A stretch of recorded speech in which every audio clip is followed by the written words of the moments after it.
And now for our weekly update from the Erongo region. And for that, I'm joined on the line by the Erongo Governor, Neville Andre. Good evening, Governor. Thank you so much for joining us. Good evening. How are you? I'm well. Now, there have been reports of a 10-year-old child that has been taken to quarantine facilities without her parents. Can you shed more light on this specific situation and also in general, what are the procedures in place when it comes to dealing with children in particular? Yes, thank you very much. I should perhaps maybe just clarify on the story that appeared in the newspaper today. It was reported that a 10-year-old child who tested positive in Sokopmund was removed from their home and put into isolation in facilities in Sokopmund municipality, Bangalore in specific. And then the child was left alone. However, I think the factual information is that the child at the Sokopmund Bangalore, there are no children at that facility. And also is that, however, is that at other facilities in Sokopmund, we have a 6-year-old positive case who is in isolation. Perhaps maybe what I should inform is that we, however, have a 10-year-old child in Walvis Bay who was in quarantine with a mother because they were in contact with one of the cases. Now, the mother was tested and the result came positive. Now, when the result came positive, that's now in Walvis Bay, the mother had to be removed from quarantine and put into isolation facility, which left the child to be alone in the quarantine because the child was by then not yet tested. But then the healthcare workers engaged the mother to sort of find out if we cannot get any of their family members to join the kid in the quarantine facility. But unfortunately, we did not get any.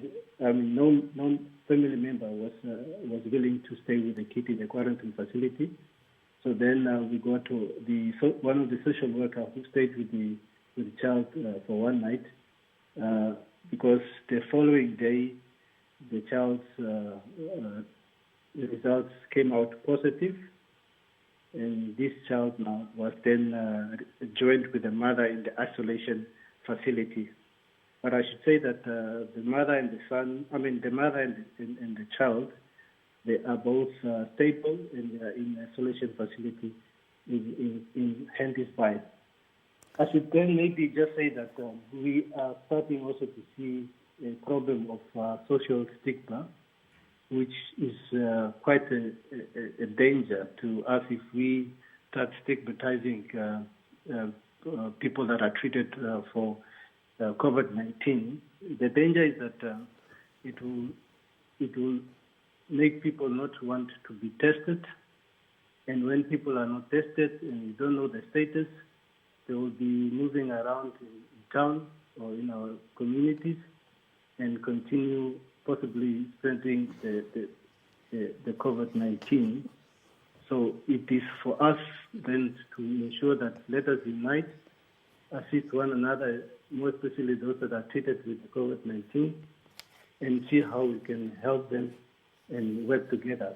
So that is what is very important that we are also asking that we need to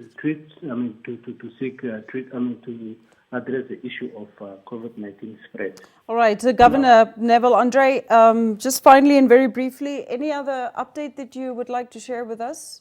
Yes, the update is basically on the active case in that identification exercise that I had launched last week, and the issue is that I'm happy to inform that we had tested 1,200 people. Of course, we targeted to test 2,000 people, but then we had to hold the testing exercise because there is a backlog of testing or sums that have been sent to NIP. So, but then because of that challenge, we had to put it on hold. until the NIP will then sort out the challenges they have in terms of the testing backlog. But for now, we are still continuing with the targeting contact cases that we are testing at the facilities in Quisopmond.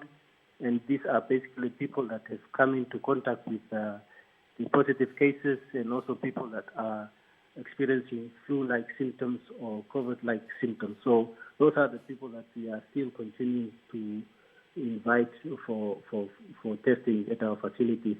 And I think still we need to just inform the public that let us continue adhering to the protocols in order for us to fight this virus by less movement in our streets, and also to ensure that we always at all times wear our masks and sanitize our hands. All right. So we are still continuing fighting this battle. All right. Thank you so much, Erongo Governor Neville Andre, for that update. Thank you for having me. Good night.